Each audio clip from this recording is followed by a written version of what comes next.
In today's episode, we'll be talking about the words you use when you speak about your home, what this means, and how this affects you. This can be when you're speaking with your friends, your family, your partner, your neighbor. It can even be when you're speaking to yourself, your internal dialogue, the quiet convo you have inside your head.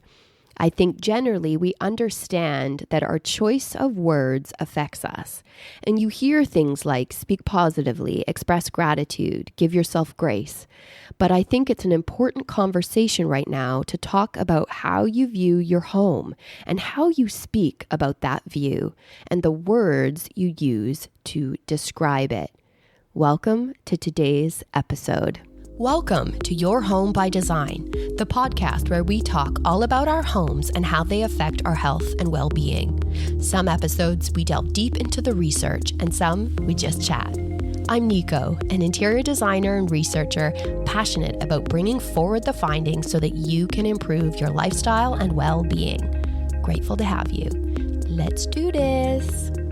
So for starters, and to get right into it, I've lived in many places.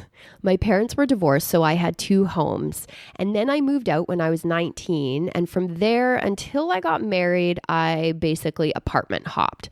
I traveled, I lived in suburbs and cities. And then when I got married, me and my husband moved around a fair bit.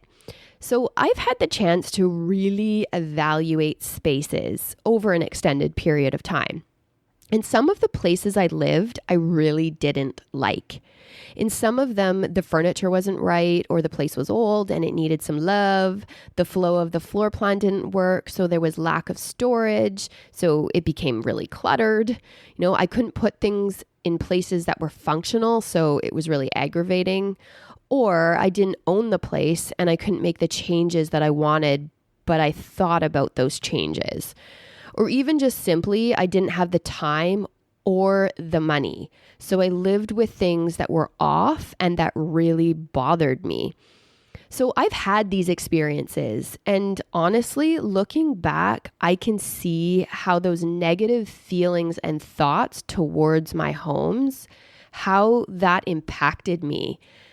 So for example, I lived in one place, it was an apartment building. And the ceiling in the corridor directly above my front door had a leak. And the leak was fixed, but they left a huge hole in the ceiling where they had to get to the leak. So there was this hole in the ceiling with plastic sheeting, and they left it for months. And every time I walked up to my front door, it reminded me, it was in my face, the lack of care that the owners and the building manager had. It caused me to also focus on the other things that bothered me about that place. See, your home reflects you, your situation, your stage in life, your background, your style, your interests. For me, there were times I was embarrassed by certain things, like that ceiling. Things I had no control over. And I'm sure you've had these experiences too. In some way or another, you may not have moved as much as me, but no doubt you critique your spaces and you have been or are unhappy with things. Think about it. How many things have you purchased in the last several months to make improvements or change things up? Or maybe you didn't pull the trigger on purchases, but you added stuff to a cart. Or you thought about the potential purchases. Even as simple as buying some flowers and putting them in a vase or getting a new throw for your sofa. Maybe you host and you want your place to be more of a showcase. Your income is great and you want to show that in your home. Or you want to update things so that it's more functional and current. Or maybe you're in a season in life that you have kids. Or you want to pretend that you are in a different place than you are financially. Your home can tell a lot about you. We're often left feeling like it should be different than it is. But where is your attention going? Where do you place importance? What are you telling yourself and what are you saying to others about your home? Are you saying things like, oh, it's dated, we need to take up the carpets and put hardwood down. We have so many unfinished projects. Oh, it's a mess. Or do we need to get new furniture? It's not the look I want. It's old. Our place is way too small. Ugh, there's just a lack of quality. Or maybe you clean, but it just doesn't feel clean. So you apologize for the mess. You want to paint because the color is wrong and there are dings in the walls, or the baseboards don't match, or you've just been over to a friend's and it makes you think about how perfect their home is. And you compare to yours and think, I never want to have people over. Dealing with all of this can feel overwhelming, and we don't talk about it. We don't realize the impact this has on us, the stress that it causes. But here's the thing. The words, the actual choice of words you use to describe your home affects you immensely. It changes your outlook on your home. And because your home is so important to you, it's your sacred place, the place you carve out. It speaks to who you are, and it's so personal. The way you decorate, the way you clean it and arrange it.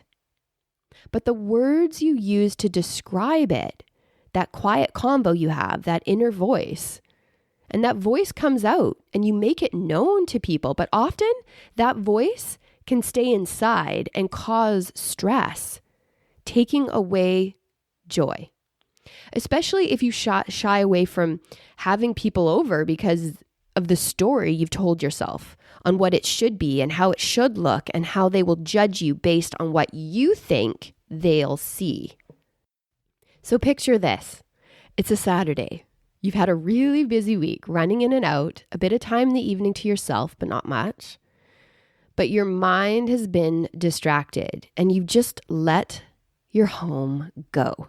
You're behind on laundry, you need to clean the bathroom, the kitchen sink is full of dirty dishes, but it's Saturday morning. You are tired and you just don't want to do any of it.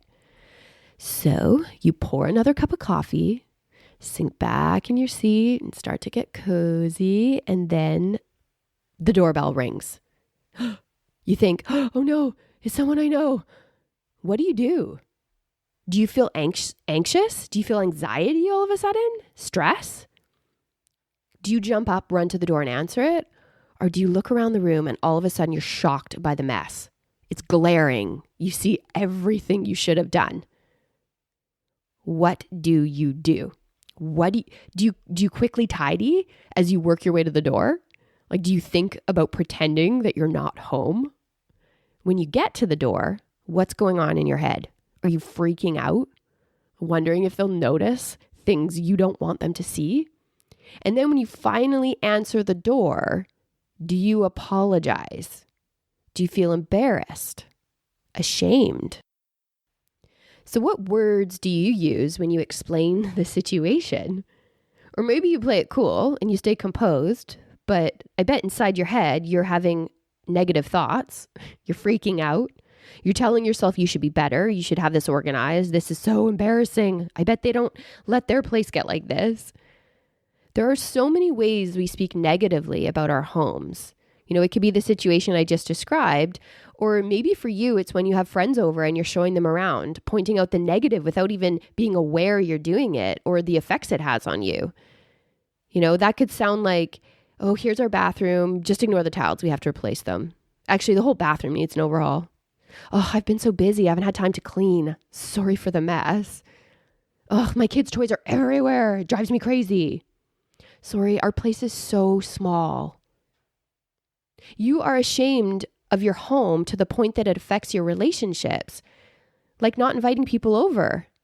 Too many projects to be done, not clean enough. The size isn't right. Whatever the reason, or you're just going about your day-to-day tasks and you speak about things in a negative light. Let's say you pick up some decor and as you're arranging and placing it, you struggle. You're struggling a bit. And while you're arranging it, you're telling yourself things like, I just can't do this. I'm just not good at this. It's not going to look right. This doesn't look like that reel I just watched. You open up the fridge and think to yourself, wow, this is a mess. I should get some of those fridge organizers. Or you're doing something as simple as making your bed and you happen to notice in the corner of your eye that something needs to be fixed. and you just feel annoyed because it should have been fixed a while ago. Negative self-talk. We often associate this with looks and confidence. Speak positively, don't criticize yourself. But we don't associate this with our homes. We don't connect our view on our home to our self-image, but it is completely connected. So there was a study done where they took participants and did a home tour. It was a self-guided home tour where they measured the frequency of words used relating to clutter, unfinished, and restful. And it was used to determine a stressful home or a restorative home. And they measured their cortisol levels.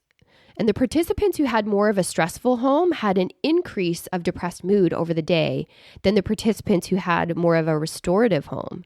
So this study suggests that the words we use may cause an increase in cortisol.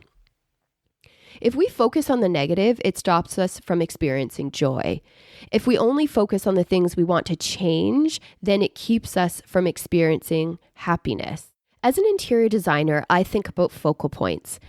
This is a main thing in interior design. Designers want the eye to go to focal points. So we create floor plans with this in mind. We dress them up. We treat them in a certain way. A focal point is an anchoring place, a grounding place in design. It informs the design. It can accentuate the design, but it can also be used as a tool in the design to distract the eye to something more pleasing. I was thinking about it the other day on how important it is to be positive in general. Like how to elevate the good stuff, to focus on the good stuff.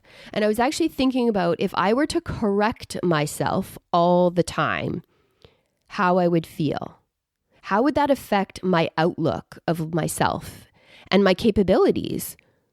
Well, I'd probably feel pretty bad and I'd have a lack of confidence and it would for sure hold me back in certain areas. But what would happen if I intentionally focused on what I was doing good? How would that make me feel? How would that impact my life? Well, it'd be probably pretty damn good. It's the same for your home. This negative loop you have playing, this tear me down and hold me back mentality. So what should we do about it? Right? How do you start to change this dialogue and this feeling towards your spaces? Well, firstly, I think it's about recognizing that you do it, like facing it, really understanding that your words are impacting your health and your well-being. Then observing your thoughts, observing your natural tendencies. Observe and pay attention to like when you're feeling anxious and stressed towards your home. Chances are that inner voice is speaking. So grab a notepad and jot down what it's saying. The areas that bother you should be addressed in one way or another. It's either telling that voice to shut up or deal with it if it's a problem that can be solved. So I have an exercise, it's in my mini-series, and the mini-series is called Unlocking the Power of Home to Bring Health and Happiness. But in this exercise, I get you to write out all the areas that bother you in your home. Then we kind of address them one by one. And it starts with a household meeting, because it's really important to get everyone on the same page. So for instance, if you have a project that is lingering, then you have to be realistic in terms of if it's going to get done, or when it will get done, and who needs to help with that, and are they on the same page? But there's planning involved. There's time commitments, money commitments, coordinating commitments. All of these have to be laid out. And I believe that when there's a plan, it changes how you view your list of to-dos. And this changes the dialogue about your home. Action builds momentum, and that has a positive effect.